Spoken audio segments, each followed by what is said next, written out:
Hello everyone, स्वागत है आपका प्रज्ञान एकेडमी की यूट्यूब चैनल पर। सॉरी, थोड़ा सा बीच में गैप हो गया था, मेरी थोड़ी तबीयत सही नहीं थी इसलिए। But now I am back और अब हमारी वीडियोस जो है वह एक कंटिन्यूशन में चलते रहेंगे। ठीक है, देखिए अभी थोड़ा सा ऐसा हो रहा है कि एग्जाम वगैरह कोई नहीं आ रहा है, तो बहुत सारे स्टूडेंट्स को ऐसा लग रहा है कि अभी एग्जाम नहीं है तो अभी पढ़ने की क्या जरूरत है। तो प्लीज आप लोग अपनी स्टडी कंटिन्यू रखिए, क्योंकि एग्जाम कभी भी हो सकता है ना। और अगर आप ये सोचें कि जब एग्जाम का डेट आ जाएगी, जब नोटिफिकेशन आ जाएगा तब हम स्टडी स्टार्ट करेंगे, तो बहुत मुश्किल होगा आपके लिए। ठीक है, चलिए हम प्राचीन भारत का इतिहास पढ़ रहे थे और उसमें हमारा बस ये एक तो जो लास्ट टॉपिक है वही बचे हैं। तो मुझे लगता है जहां तक है 5 या 6 वीडियोस में आपका प्राचीन भारत का इतिहास कंप्लीट हो जाएगा। उसके बाद हम मध्यकालीन भारत का इतिहास स्टार्ट कर देंगे, और जो हमने जो भारत की राज्य व्यवस्था स्टार्ट की थी उसको भी अब मैं रोटेशन में लेके आ रही हूँ। ठीक है, अब आपको डेली उसके भी 1 या 2 वीडियोस मिलते रहेंगे, जिससे कि ये रहेगा कि आपका ओवरऑल सारे सब्जेक्ट तैयार होते जाएंगे। क्योंकि हमें सिर्फ हिस्ट्री नहीं पढ़नी है, हमें ज्योग्राफी भी पढ़नी है, पॉलिटी भी पढ़नी है, इकोनॉमी भी पढ़नी है ना। और मेरी कोशिश ये रहेगी कि आपकी सारे सब्जेक्ट्स बिल्कुल जैसा भी सिलेबस है उसके अकॉर्डिंग आपके कंप्लीट करवाती जाऊं। ठीक है, तो चलिए प्राचीन भारत का इतिहास हम देख रहे थे। उसमें कैसी आर्थिक व्यवस्था थी, सामाजिक व्यवस्था, राजनीतिक व्यवस्था, या फिर बोला जाए वहां की कला संस्कृति कैसी थी। ये लगभग सारे टॉपिक हो गए थे कंप्लीट। अब बस एक टॉपिक बचा हुआ था कि गुप्त साम्राज्य के पतन के कारण क्या है। ठीक है, गुप्त साम्राज्य को हमने देखा बिल्कुल अपने शीर्ष पर पहुंच गया। ठीक है, श्रीगुप्त ने स्थापना की, फिर घटोत्कच गुप्त बना शासक। लेकिन जो एक प्रसिद्ध शासक बोला जाए तो वह कौन बना था? चंद्रगुप्त प्रथम। ठीक है, चंद्रगुप्त प्रथम जो था वह एक पहला प्रसिद्ध शासक बना था, जिसको कि मतलब हम बोल सकते हैं कि हाँ, फिर गुप्त साम्राज्य रोशनी में आ गया और उसने साम्राज्यवादी नीति के तहत अपने साम्राज्य का विस्तार किया। फिर चंद्रगुप्त प्रथम के बाद बात की जाए तो कौन बना था? समुद्रगुप्त बना था, है ना। समुद्रगुप्त ने तो और ज्यादा साम्राज्य का विस्तार किया। ठीक है, एक मतलब पराक्रमी शासक हम बोल सकते हैं समुद्रगुप्त को। मतलब गुप्त जो साम्राज्य था उसको अपने शीर्ष की ओर ले जाने वाला जो शासक है वह हम किसे बोल सकते हैं? वह बोल सकते हैं समुद्रगुप्त को। फिर समुद्रगुप्त के बाद एक कमजोर शासक हुआ रामगुप्त, जो कि मतलब बहुत ज्यादा एक अच्छा शासक नहीं था, एक तरीके से बोल सकते हैं बिल्कुल भी अच्छा शासक नहीं था, एक कायर शासक था। और न तो वह एक अच्छा सेनापति था, ना ही वह एक अच्छा राजा था। इसलिए उसकी हत्या किसने की थी? उसी के भाई ने की थी, जो कि कौन था? चंद्रगुप्त द्वितीय। ठीक है, या फिर चंद्रगुप्त विक्रमादित्य जिसको बोला जाता है, या चंद्रगुप्त विक्रमादित्य। ठीक है, देखिए जब भी हम मौर्य शासक चंद्रगुप्त की बात करते हैं तो उसको हम हमेशा चंद्रगुप्त मौर्य बोलते हैं। लेकिन जब भी हम गुप्त शासक चंद्रगुप्त की बात करते हैं तो यदि जो फर्स्ट वाला चंद्रगुप्त की बात करेंगे तो उसमें प्रथम लगाएंगे, और जब इस चंद्रगुप्त की बात करेंगे तो या तो इसके पीछे विक्रमादित्य लगाया जाएगा या फिर द्वितीय लगाया जाएगा। ठीक है, अगर मीन्स में आप लिख रहे हैं तो आपको यह मेंशन करना पड़ेगा कि गुप्त शासक चंद्रगुप्त विक्रमादित्य या फिर चंद्रगुप्त द्वितीय। ठीक है, तो इसके बाद कौन बन गया था? चंद्रगुप्त द्वितीय शासक बन गया था। उसने अपने भाई रामगुप्त की हत्या कर दी थी, क्योंकि वह बहुत ही दुर्बल शासक था, है ना। और उसके बारे में मैंने सब कुछ बता दिया था कि कैसे कैसे क्या क्या हुआ था। तो वह उसने घुटने टेक दिए थे शत्रु के आगे, और वह अपनी पत्नी को उनके पास भेजने को तैयार हो गया था। लेकिन रामगुप्त के भाई चंद्रगुप्त द्वितीय को यह बात बिल्कुल भी पसंद नहीं आई। वह हमेशा से ही एक अच्छा योद्धा था और वीर था और पराक्रमी था। ठीक है, तो इसलिए उसने क्या किया? पहले तो शत्रु राजा से युद्ध किया, उसकी हत्या की, और उसके बाद अपने भाई रामगुप्त की हत्या कर दी, और फिर उसकी पत्नी से भी इसने विवाह कर दिया था। ठीक है, चंद्रगुप्त द्वितीय राजा बन गया। फिर चंद्रगुप्त द्वितीय के बाद कौन बना था? कुमारगुप्त प्रथम बना था। कुमारगुप्त प्रथम की ऐसी कोई बहुत ज्यादा बड़ी उपलब्धि नहीं रही, मतलब इसने इस तरीके से युद्ध नहीं किए किया, लेकिन इसकी जो सबसे बड़ी उपलब्धि थी, लगभग 40 साल इसने शासन किया और इस समय में इसने अपने साम्राज्य को अक्षुण्ण बनाए रखा। मतलब यदि इसने साम्राज्य का विस्तार नहीं किया तो भी इसने पर साम्राज्य को कम भी नहीं होने दिया। मतलब ऐसा नहीं हुआ कि किसी भी शत्रु ने आक्रमण किया हो और इसके राज्य को उसने अपने में मिला लिया हो। तो यही इसकी सबसे बड़ी उपलब्धि थी। फिर एक और जो इंपॉर्टेंट बात आ जाती है कुमारगुप्त के बारे में, वह है कि इसने नालंदा विश्वविद्यालय की स्थापना की।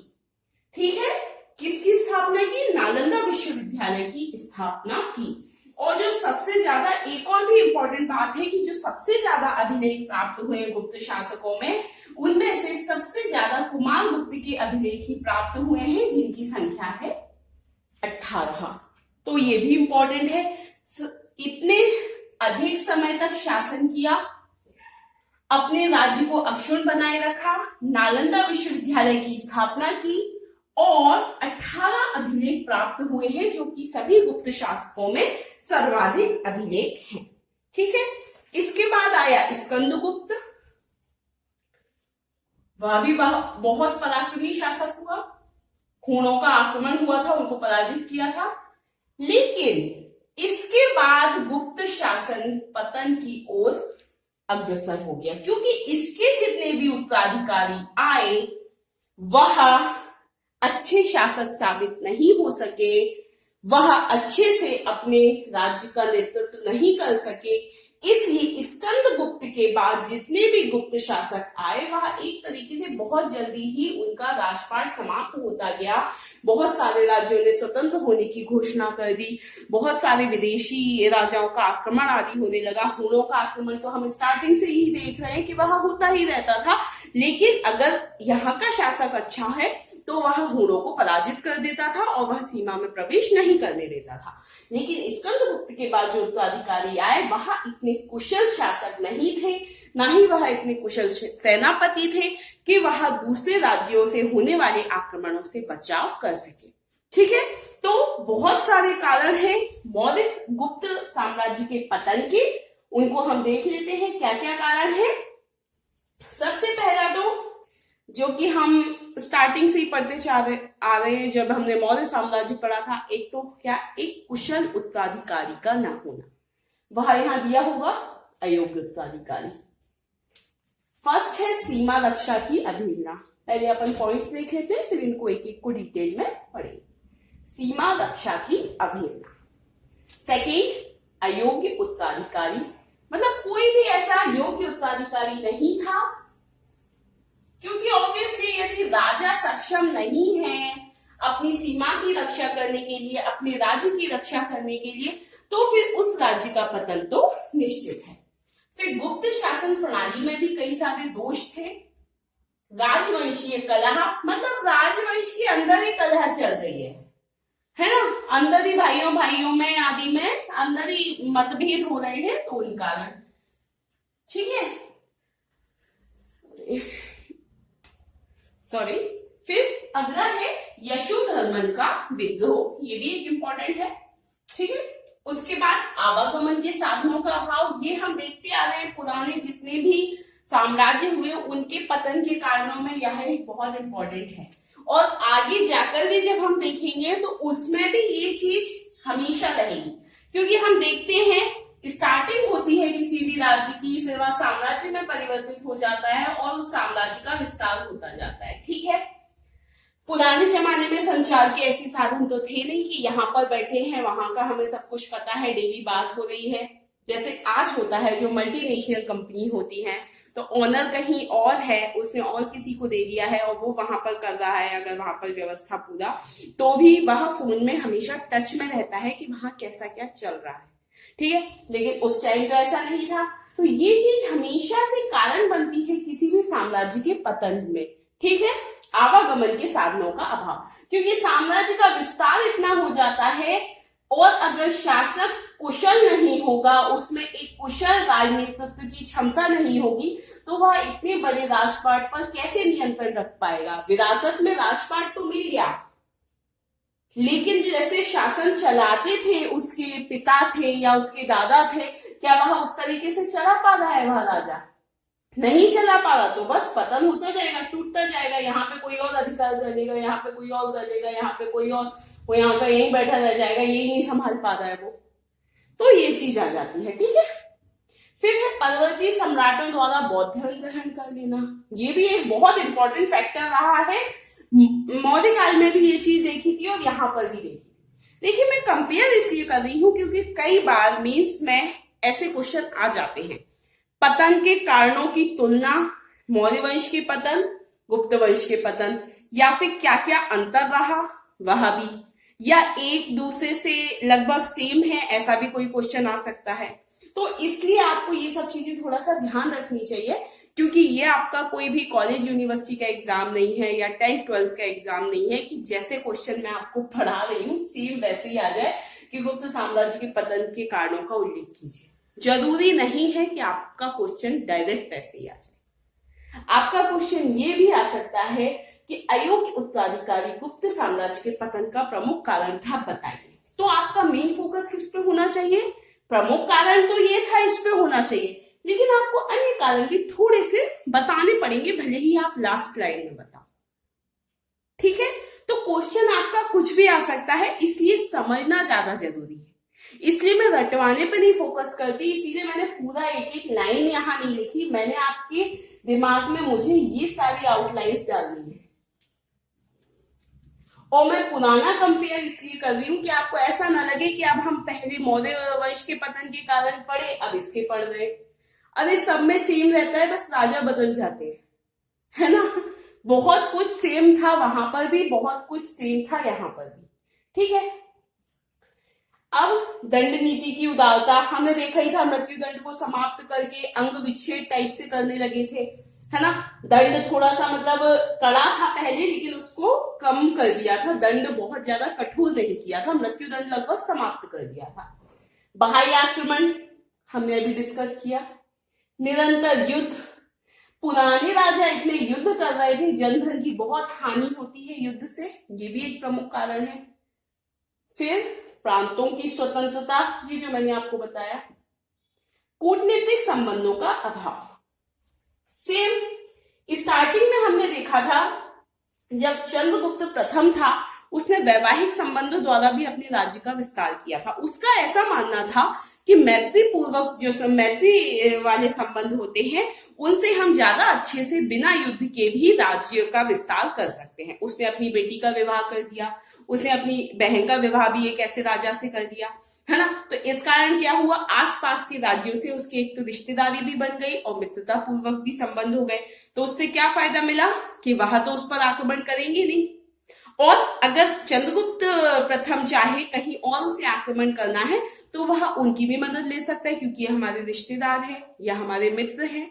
तो ये सारी चीजें हुई, ठीक है। अब हम इसमें एक एक पॉइंट को समझते चलेंगे। आप चाहे तो एक हेडिंग डाल सकते हैं, फर्स्ट सीमा रक्षा की अवहेलना, ठीक है। तो अब जैसे हमने देखा था कि पूर्व काल में तो जितने भी गुप्त शासक आए थे वह एक सीमांत नीति के तहत शासन कर रहे थे। उनको ऐसा था कि हाँ मतलब सीमा रक्षा होना बहुत जरूरी है, ठीक है। लेकिन जो उत्तर काल में जो गुप्त शासक आए, उन्होंने क्या किया, सीमांत प्रदेशों की रक्षा की कोई भी उचित व्यवस्था नहीं की। मतलब सीमा पे अभी भी हम देखते हैं कि भारत की जो सीमा है, चाहे वह भारत पाकिस्तान की सीमा हो, भारत चीन की सीमा हो, वहां पर एक फोर्स तैनात रहती है। सीमा की रक्षा तो करनी पड़ेगी ना, नहीं तो कोई भी घुस आएगा शत्रु, है ना। तो जो उत्तरकालीन जो गुप्त शासक थे, उन्होंने सीमा रक्षा की ओर कोई भी विशेष ध्यान नहीं दिया, और यह भी एक गुप्त शासन के पतन का या गुप्त साम्राज्य के पतन का प्रमुख कारण साबित हुआ, ठीक है। अब ये तो हम देख ही रहे थे कि भारत के पश्चिम दिशा से क्या हो रहा था, हुणों का आक्रमण हो रहा था, ठीक है। हुणों का आक्रमण हो रहा था तो पहले के जो शासक थे, एक तो वह सीमा पर उन्होंने अच्छी वो भी बैठा के रखी थी, बिल्कुल सेना आदि भी वहां पर उन्होंने सुरक्षित रखी हुई थी सीमाएं, और उसके बाद भी यदि कोई आक्रमण होता था तो हमने देखा था स्कंदगुप्त ने कैसे पराजित किया था हुणों को और आगे बढ़ने से रोक लिया था। तो एक तो शासक भी पराक्रमी, दूसरा सीमा की सुरक्षा व्यवस्था भी कड़ी, दोनों कारण हो गए। तो कोई भी आसपास के जो भी बाह्य आक्रमणकारी है वह आक्रमण नहीं कर पाए, तो साम्राज्य को क्षति नहीं पहुंचा पाए। लेकिन उत्तर काल में हम क्या देख रहे हैं, एक तो शासक भी बिल्कुल दुर्बल, ठीक है, शासक भी एक ऐसा पराक्रमी वीर योद्धा नहीं, या बोला जाए कूटनीतिक भी नहीं, ठीक है, अच्छा एक सेनापति भी नहीं, एक अच्छा नेतृत्व करता भी नहीं, और उसके बाद वह सीमा व्यवस्था पर भी ध्यान नहीं दे रहा। अब चलो अगर राजा कमजोर है भी तो उसको कम से कम यहाँ पर तो सीमा सुरक्षा तो करके रखनी चाहिए ना। हम क्या करते हैं, जो मेन गेट होता है वो सबसे ज्यादा स्ट्रॉन्ग लगाते हैं। रूम वाले गेट इतने स्ट्रॉन्ग ना भी हो तो चलेगा, लेकिन मेन गेट से अंदर कोई ना आ पाए। अब यहाँ तो राजा बस अपने महल में बैठा और कुछ उसको कोई मतलब ही नहीं, जो उत्तर काल में जो शासक हुए, है ना, गुप्त उत्तर काल, है ना, गुप्त साम्राज्य के जो उत्तर काल मतलब जो एंड में जो गुप्त शासक हुए लास्ट वाले, उनकी बात हो रही है। और फिर यहाँ पर आप सीमाओं की सुरक्षा भी नहीं कर रहे। तो ये बहुत महत्वपूर्ण पॉइंट है कि सीमा रक्षा की अवहेलना, और इसी का जो है एक तरीके से कीमत जो है वह गुप्त साम्राज्य के पतन के रूप में चुकानी पड़ी, ठीक है। फिर इसमें हमने ये तो देख ही लिया था कि स्कंदगुप्त के काल में हुणों ने सिंधु नदी पार करके गुप्त साम्राज्य पर आक्रमण किए थे, और उस समय स्कंदगुप्त ने उनको पराजित किया था, आगे बढ़ने से रोक लिया था, तो फिर वह आगे नहीं आ पाए। तो ये हो गया एक तो सीमा रक्षा की अवहेलना। अगला है अयोग्य उत्तराधिकारी। ये तो हर उसमें ही होता है। आगे हम अगर जब मध्यकालीन भारत पढ़ेंगे और जब हम उसमें आधुनिक भारत मतलब जस्ट स्टार्टिंग पे ही होगा और मध्यकालीन भारत बिल्कुल एंड पे ही होगा, तब हम देखेंगे कि मुगल साम्राज्य का पतन कैसे हुआ था, कैसे अंग्रेजों का यहाँ पर आधिपत्य स्थापित होता गया था। तो मुगल साम्राज्य के पतन में भी यह एक बहुत इंपॉर्टेंट कारण हो जाता है कि जितने भी औरंगजेब के जो उत्तराधिकारी हुए थे वह उतने ज्यादा योग्य नहीं हो पाए थे। इस कारण क्या हुआ था, मुगल साम्राज्य का पतन हुआ था, मुगल साम्राज्य पतन की ओर अग्रसर हुआ था, पतोन्मुख हुआ था, ठीक है। तो अयोग्य उत्तराधिकारी में जैसे कि हमने देखा कि श्रीगुप्त ने स्थापना कर दी गुप्त साम्राज्य की, फिर घटोत्कच गुप्त, फिर चंद्रगुप्त प्रथम ने अपना विस्तार किया, फिर उसके बाद आते गए स्कंदगुप्त तक बहुत अच्छा चला। लेकिन इसके बाद जितने भी इसके जो उत्तराधिकारी हुए थे वह अयोग्य हुए, इस कारण वह साम्राज्य को अच्छे से संभाल कर नहीं रख पाए, उसकी रक्षा नहीं कर पाए। अगर साम्राज्य का विस्तार नहीं कर सकते थे तो कम से कम कुमारगुप्त की तरह जितना साम्राज्य था उतना तो बनाकर रखते। लेकिन उसके लिए भी एक पराक्रम, एक अच्छा राजा होना जरूरी है, एक अच्छा शासन करने के लिए एक अच्छा नेतृत्व करता जरूरी है। तो यह शायद कोई भी गुण नहीं रहे होंगे जो बाद के गुप्त शासक हुए, है ना। तो ये एक बहुत इंपॉर्टेंट कारण हो गया कि अयोग्य उत्तराधिकारी, ठीक है। तो हमने क्या देखा कि जितने भी स्कंदगुप्त के जो भी उत्तराधिकारी हुए थे वह क्या थे, योग्य भी नहीं थे और साहसी भी नहीं थे, ठीक है। तो अब इसके पहले तक तो क्या था कि साम्राज्य के बाहर से जो भी या फिर आंतरिक जो शत्रु थे या बाह्य शत्रु थे, जब वह आक्रमण करते थे तो राजा उनका डटकर मुकाबला करता था और उनको पराजित कर देता था। यहां पर दो आक्रमण होते हैं, एक तो बाह्य और आंतरिक। किसी से भी रक्षा नहीं कर पाए वह, ना तो बाह्य आक्रमण से ना आंतरिक आक्रमण से। फिर जिन पर उनका शासन था, जो साम्राज्य उनका था, वह उसकी भी रक्षा नहीं कर पाए। वो भी अगर स्वतंत्र होने की घोषणा करते चले गए, सामंत जो है वह शक्तिशाली होते गए, तो अगर वह भी स्वतंत्र हो रहे हैं, अन्य जो राज्य हैं, तो उनको भी अपने कब्जे में नहीं रख पाए। ये भी क्या दर्शाता है कि जो उत्तराधिकारी थे वह कैसे थे, अयोग्य थे, ठीक है। तो ये बहुत ज्यादा इंपॉर्टेंट पॉइंट है।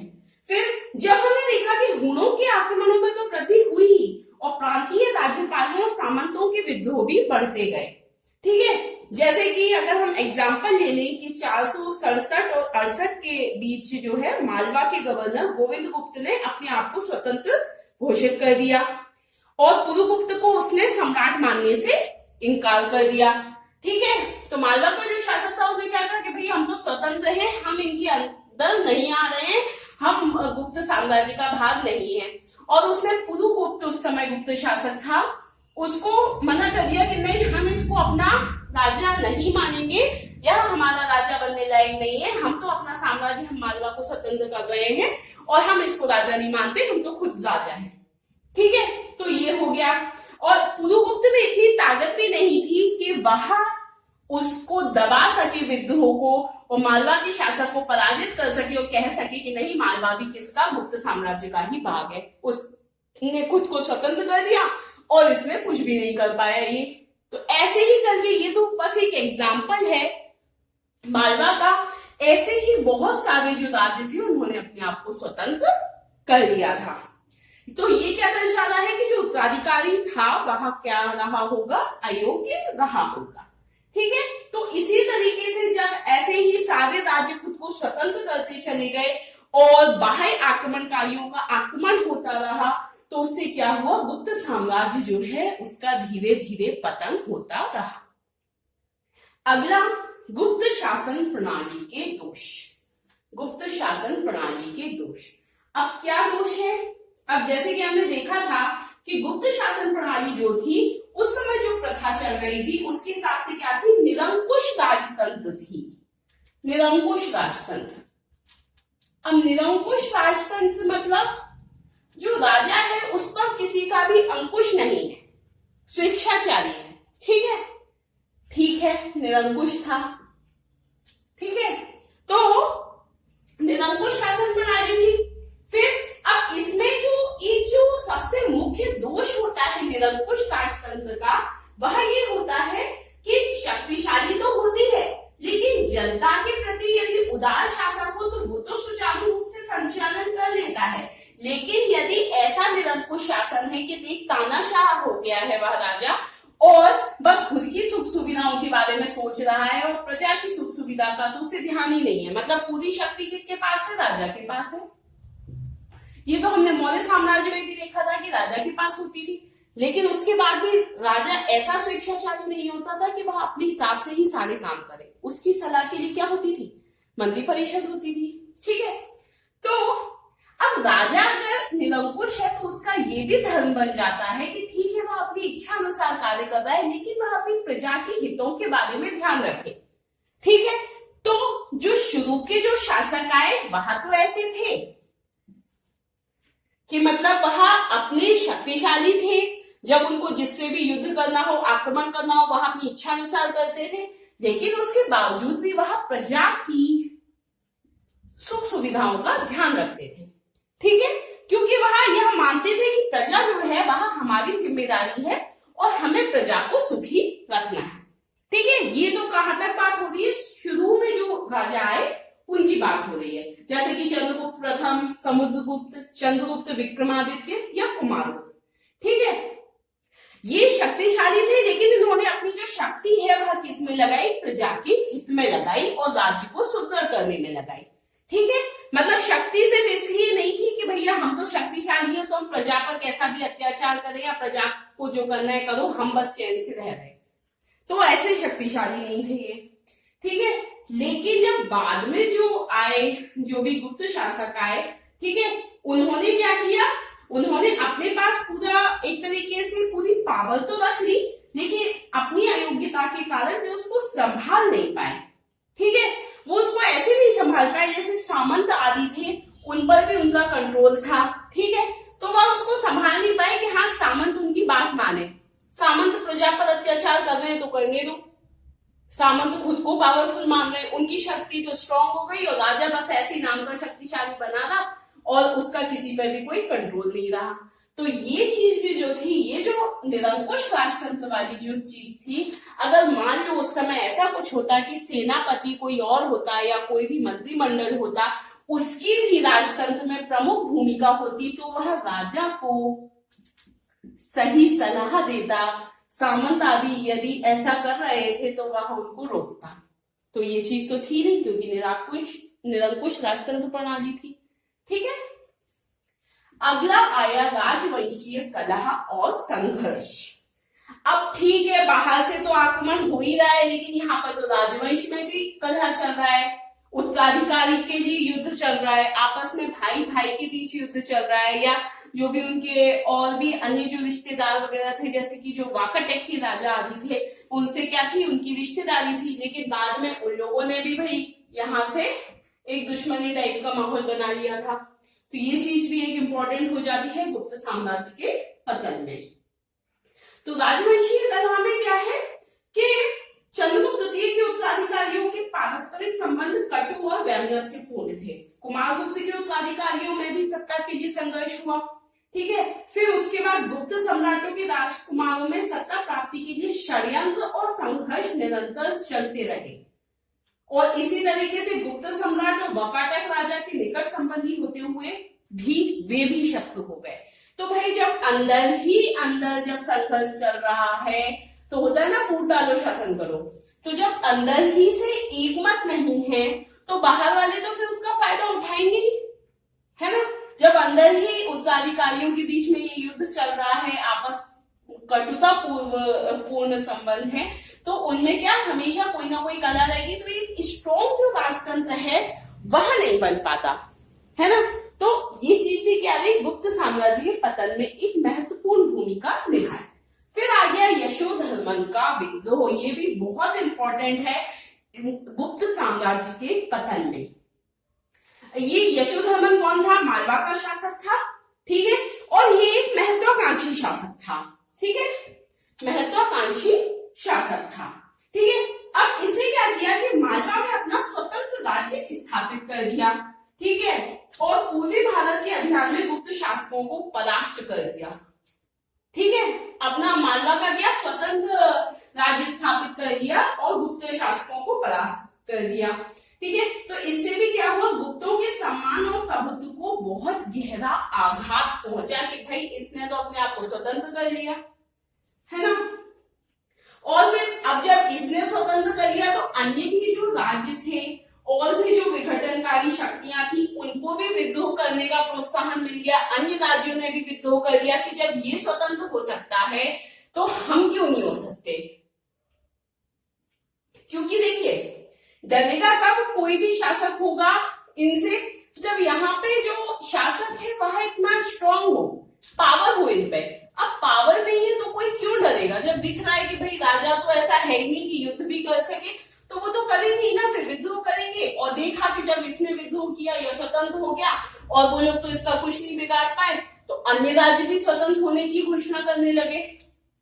तो मतलब इसका विद्रोह इसीलिए इंपॉर्टेंट साबित हुआ गुप्त साम्राज्य के पतन में, क्योंकि सिर्फ अगर ये भी स्वतंत्र हो जाता तो भी दिक्कत नहीं थी, लेकिन इसकी देखा देखी अन्य लोगों को भी प्रोत्साहन मिल गया और भी जो विघटनकारी शक्तियां थी उनको भी प्रोत्साहन मिल गया विद्रोह के लिए, ठीक है। तो ये चीज इंपॉर्टेंट है। फिर अगला आ गया आवागमन के साधनों का अभाव। इसमें आपको मुझे नहीं लगता मुझे कुछ भी बताने की जरूरत है, क्योंकि हम समझ सकते हैं कि उस समय क्या स्थिति रही होगी।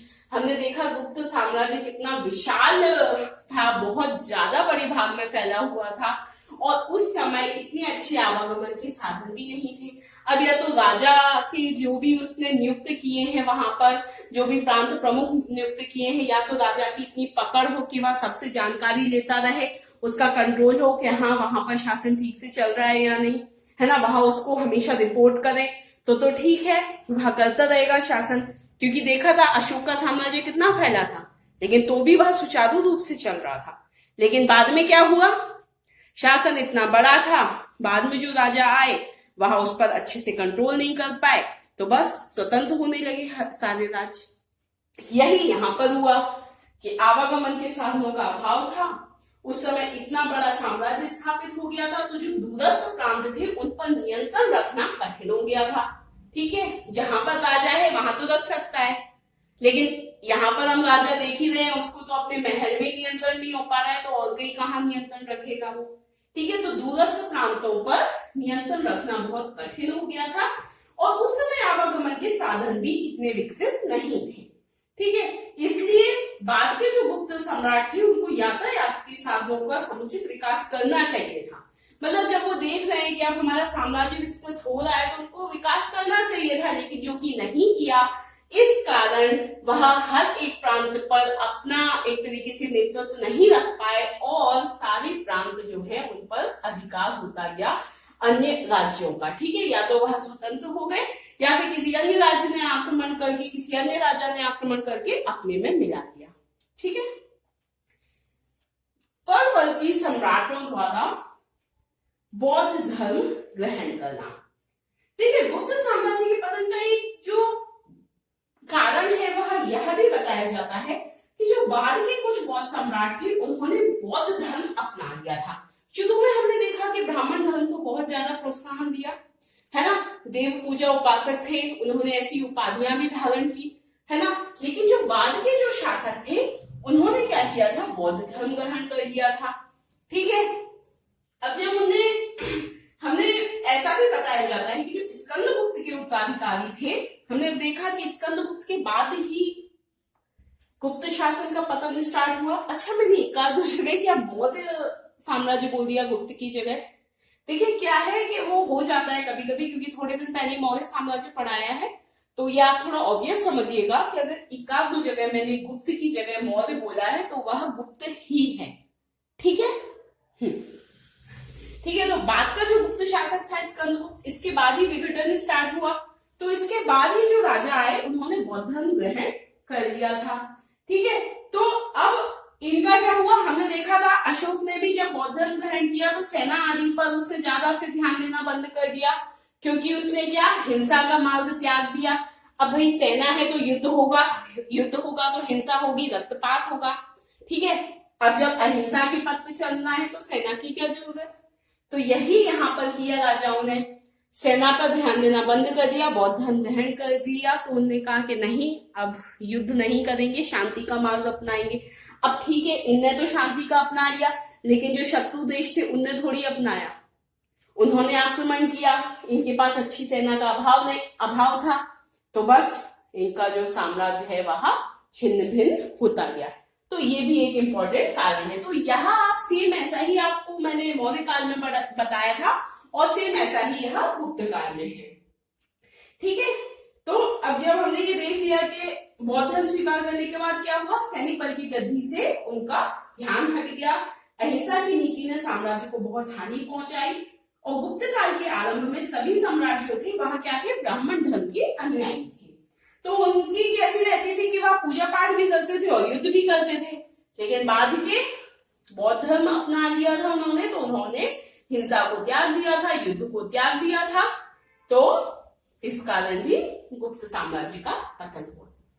दंड नीति की उदारता, ये चीज भी एक बहुत इंपॉर्टेंट है। स्ट्रॉन्ग आप कठिन दंड नहीं दोगे तो जिसने भी पहले कोई अपराध किया है उसका फिर से वह वही अपराध करेगा, क्योंकि ठीक है मुझे कोई ज्यादा सजा तो हुई नहीं, फिर से कर सकता हूं। तो अपराध भी बहुत ज्यादा बढ़ गए, ये भी एक प्रमुख कारण हुआ गुप्त साम्राज्य के पतन में। गुप्त सम्राटों ने क्या किया था कि दंड नीति में उदारता लेके आए और प्राण दंड को स्थगित कर दिया था, ये तो हमने देखा ही था। तो उससे देश के जो आंतरिक शत्रु थे उनको देश में अशांति और अव्यवस्था फैलाकर साम्राज्य का विनाश करने के लिए प्रोत्साहन प्राप्त होने लगा।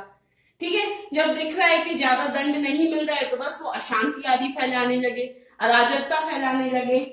ठीक है, और साम्राज्य विरोधी कार्यों में वह सफल भी होने लगे, क्योंकि एक बार कारावास हो जाए, दंड मिल जाए या फिर मृत्यु दंड दे दिया जाए तो वो फिर से नहीं करेगा या कोई और करेगा तो वह भी सोचेगा, है ना, लेकिन ऐसा कुछ था नहीं।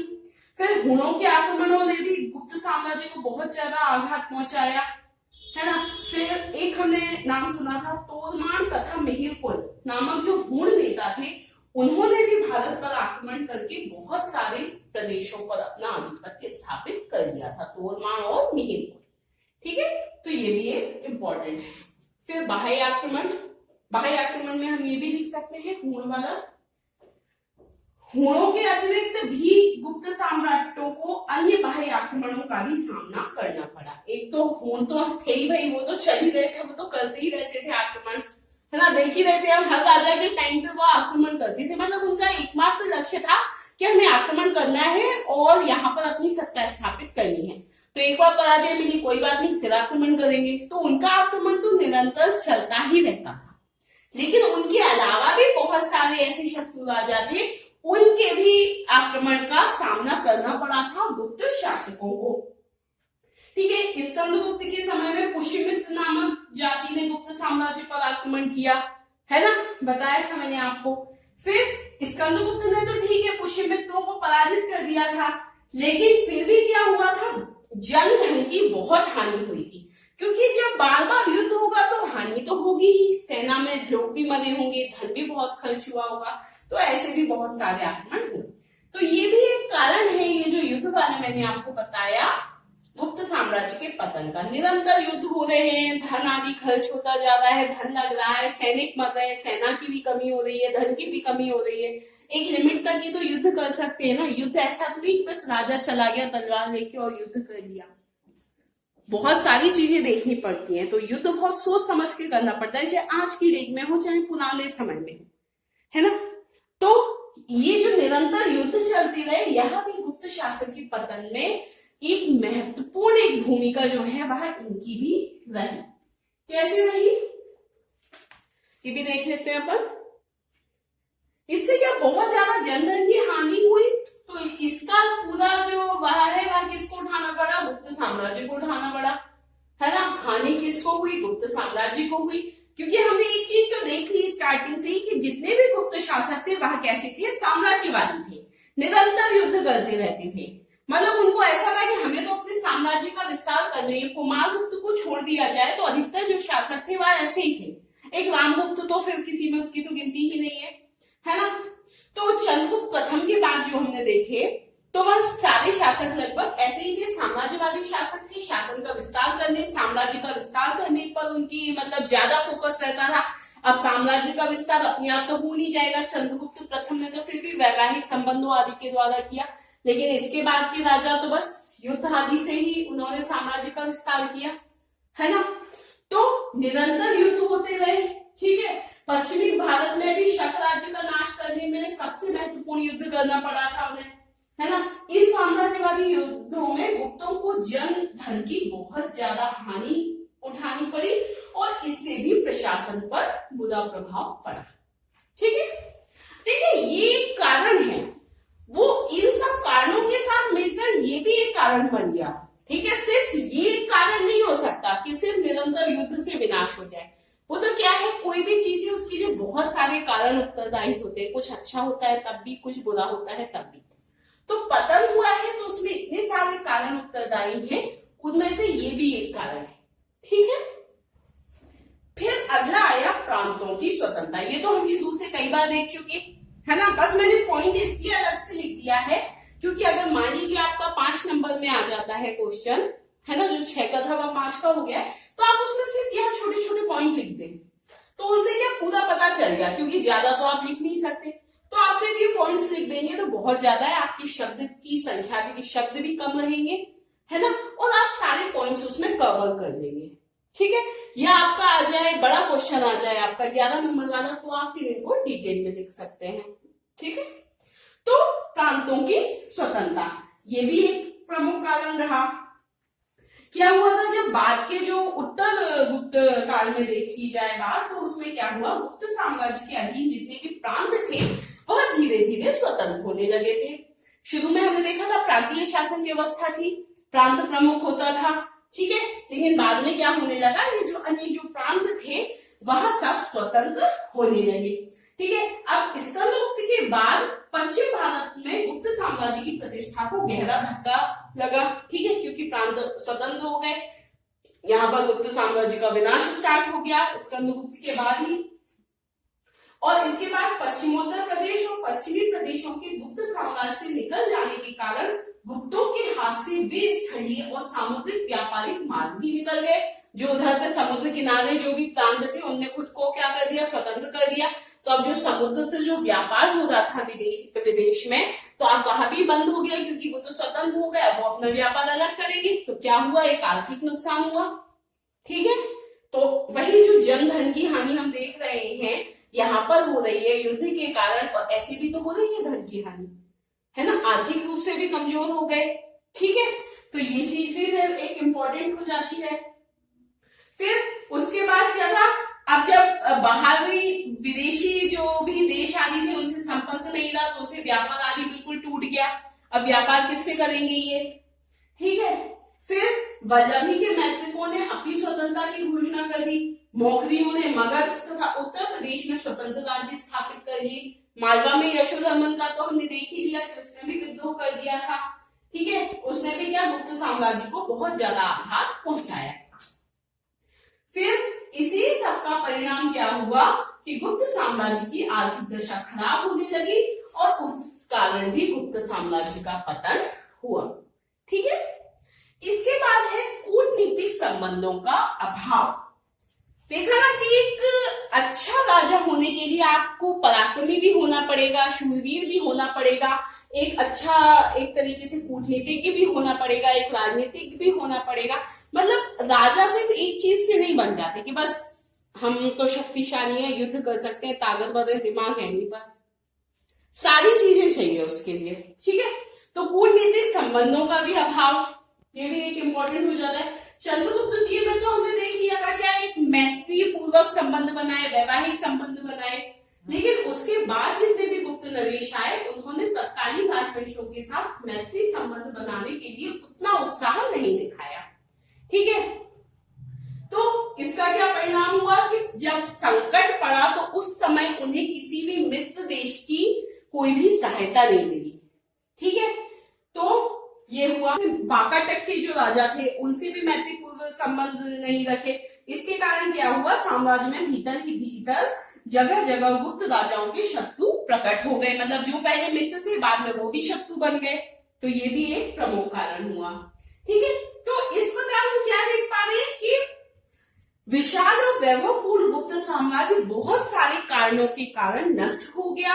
हुणों के आक्रमण तथा अन्य आक्रमण तो इस राज्य के पतन के कारण थे ही, लेकिन जो बाद के जो गुप्त शासक थे उनकी जो अयोग्यता थी, उनकी दुर्बलता थी, वह भी एक प्रमुख कारण सिद्ध हुई किसमें, गुप्त साम्राज्य के पतन में, है ना।